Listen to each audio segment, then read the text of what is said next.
Okay, guys. So now, what exactly we had done is we had found the list of subdomains or subdomains of our target. Our target currently is somaya.edu. We'll be reporting all vulnerabilities found on somaya.edu to the organization. Okay. So what you can do is now use Nuclei. Now, Nuclei is another beautiful tool developed by the wonderful developers at Project Discovery. Project Discovery is the company's name. What they have done is they have created templates. I'll be showing you the templates too.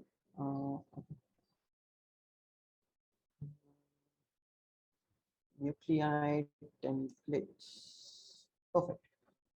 So these are the templates. They have given various templates. You can use templates for fuzzing.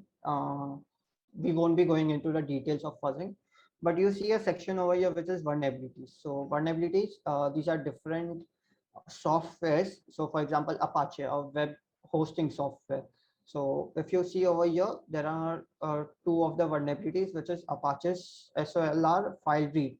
Now, if you check out over here, the file read software, file read SOLR, this is one of the, you can say, template which is used. Now, what exactly is this template?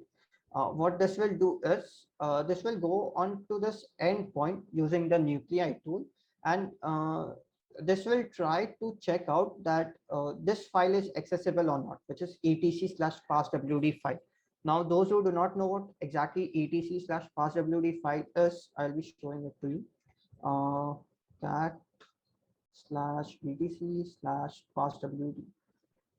Okay, so this is like in older Linux systems, passwd was a file where your Linux passwords were stored. So if you have an account on Linux, or on your, like if you have a user on some Linux system, your password will be stored over here. But what happened later was that this password was world readable. So that means I can easily decode your password. So whatever password over here is, I can easily decode. So what they did is they switched from /etc/passwd to /etc to /shadow. Shadow is where your passwords are stored currently. etc will tell you the user permissions, like passwd will tell you the user permissions, and shadow is where your password is stored. So if you see over here, this is some kind of encoding technique. I guess it's SHA-256 or SHA-512. Using this encoding technique, they have stored the password over here. So for those who do not know what passwd is, I have shown it to you. So this template will basically read this file. Now, when I read etc/passwd file from a server, that means I have high chances of getting the credentials to connect to that server.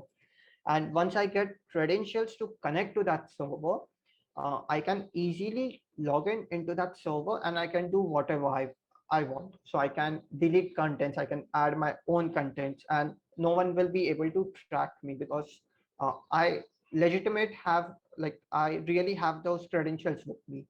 So this is one of the template. There are various other templates over there.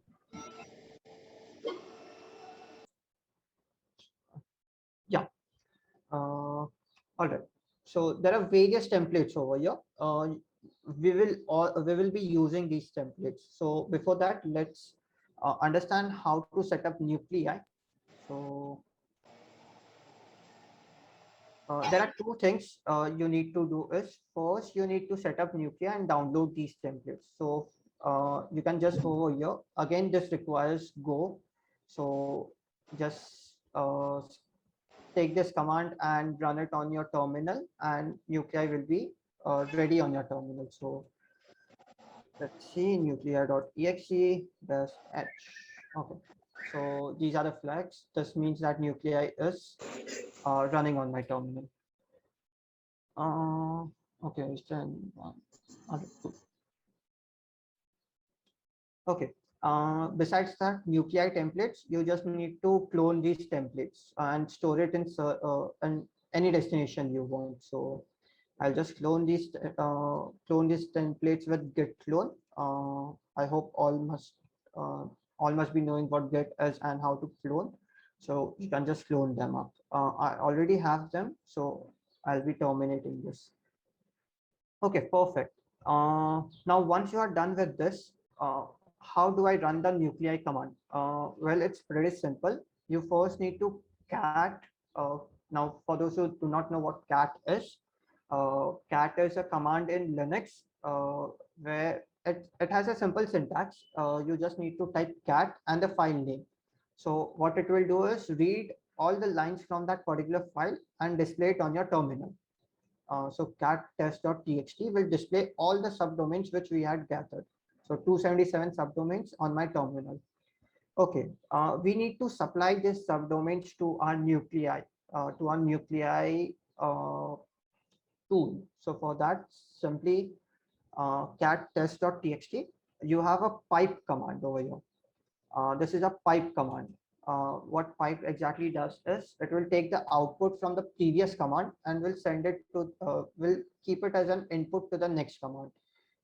So all those subdomains which I receive it from over here, all those will be fed into the next command which I type in. Now the next command is not nuclei. Uh, for nuclei to run, there's something you need to know. Nuclei won't accept google.com. Instead, it will accept http/google.com or https/google.com. This is what sometimes people make mistake and end up saying that the tool is not valid. This is a simple thing. You need to mention this HTTP or HTTPS before supplying it to nuclei. All right. And if you check out our cat test.txt, you will see that there's no HTTP or no HTTPS. So how do I do it? Uh, what one thing you can do is open it in some favorite text editor of yours and keep on manually adding HTTP. But we do not do it over here. We are hackers and we have tools. So we'll be using them to automate everything. So HTTPX is another wonderful tool. It's also given by Project Discovery. It's a simple tool. It has multi-purposes. You can fingerprint subdomains using HTTPX, but over here we'll be using it to put HTTP and HTTPS in front of those subdomains which we have gathered. So you can simply install it using again using go get -v and the URL. And all right, so what next we have to do is type in HTTPX and we will be using a flag called as silent. Now what silent is, silent won't be showing you any of the banners. So if I just put it like this, this will show me a banner. And now after showing me a banner, it will show me all the subdomains with HTTP and HTTPS. So I don't want this banner to be fed into my next command, right? So I'll be using a flag called as --silent.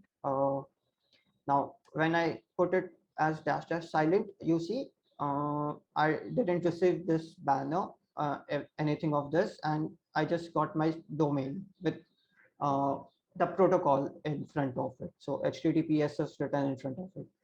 So right, perfect. This is now ready to be given to nuclei. Okay, so now we'll be giving this to nuclei. And in nuclei, what we'll be doing is we'll be mentioning the templates. Now remember, I told you to download those templates. We'll be using those templates, and with -t flag, we'll be giving those templates to nuclei. And yeah, this is the command we are ready with, and you just need to hit enter. All right, now what exactly nuclei will do? Okay, let me just go to that .conf.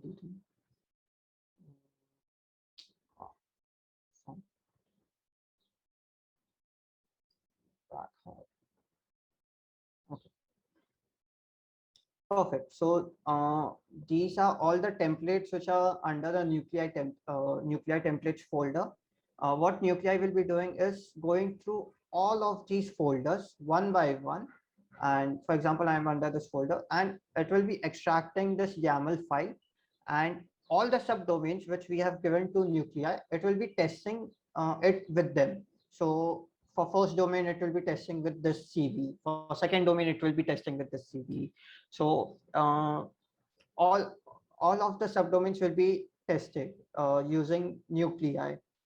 All right, so there's okay. So awesome. If you check out over here, Apache version detect. So we now know that beta.somaya.edu is running on Apache 2.4.18, and it has Ubuntu server system in it. Uh, Actually, sir, I have one of the doubt in this. mhm. If in case any of the website is on the TLS, so this operation will be performed or only for HTTP or HTTPS websites this operation will uh, perform? the TLS protocol is this thing. It's like secure socket layer. It's a transport layer security protocol. So using TLS, you will get that S in your HTTP. So how do you get a website with HTTPS? If you are registered with secure socket layer with TLS, you will be getting HTTPS. Until and unless you are not registered with TLS or SSL, your website will have HTTP. Okay, Uh, but there is one of the new protocol, I think HTTP and HTTPS, and one of the that new protocol I did not remember that name. But if in case we have some of the another protocol, so it will be work, right? but how can you have another protocol with websites? Your websites only run on two protocols. It's either HTTP or HTTPS. HTTPS, right? Huh. Yeah, So so it won't work for any other website, right? okay, okay. Yep, perfect. All right, so if you see over here, we have got some generic tokens also. So on this website, there's this key which is somewhere on the source code. So Nuclei has found that key for us. This website has WordPress license file. Okay, so this is also amazing. You have WordPress license file over here. So you can read the license. This license is publicly available for everyone. Uh, yeah, so you can read this license too. Okay, and how you can exploit this. So Apache 2.4.18 Ubuntu. So if you copy this and just go on Google and type vulnerabilities, there'll be a list of vulnerabilities. So if you go on cvdetails.com, uh, okay, there's no vulnerabilities for this version. Okay, but for Apache 2.4, see, there are list of vulnerabilities you can see over here. So using this, you can find a list of vulnerabilities from here. Since nuclei is taking a bit of time, when I had tested, I had found a website. I want you all, I want you to show that website. Okay, perfect. Uh, awesome. So I'm onto a website which is called as repository.somaya.edu. What does this website do? I have no idea. But remember, we had seen a template which said Apache SOLR file read. That was the vulnerability which I had found on somaya.edu. Now, if you guys notice over here, I have the access to slash etc slash passwd file uh, of this server. So if you see, I have the access to root. So uh, there's a user called as root. There's a user called as uh, you can say Tomcat. We have a user called as Tomcat 8 and all that stuff. So I have the access to etc slash passwd. I had found this vulnerability using nuclei. I had automated the process. So let's let this nuclei thing run. Let's see what else we can find over here. So besides this, we also can find C info. If it's a critical vulnerability, this will show you critical or high or medium. The severity of the vulnerability will be shown over here. So this is the power of nuclei. You can get various vulnerabilities using nuclei. But one thing which I would like to tell is just don't just depend on automation. Sometimes you need to find vulnerabilities using manual methods too. 90% of the time it's manually and only 10% it's using automation. Whatever I'm showing you over here, this can also be a false positive. I had a vulnerability. I had reported it to the Dutch government, and after I reported it to Dutch government, I came to know that it was a false positive. I hadn't properly checked it, but it was a false positive. The website by default had showed that PHP info page, and I thought that it was a vulnerability. Uh, so yeah, there are times where you can make mistakes using automation tools. So uh, don't completely rely on automation tools. That's what I wanted to say. Okay, so I hope you all understood what nuclei is.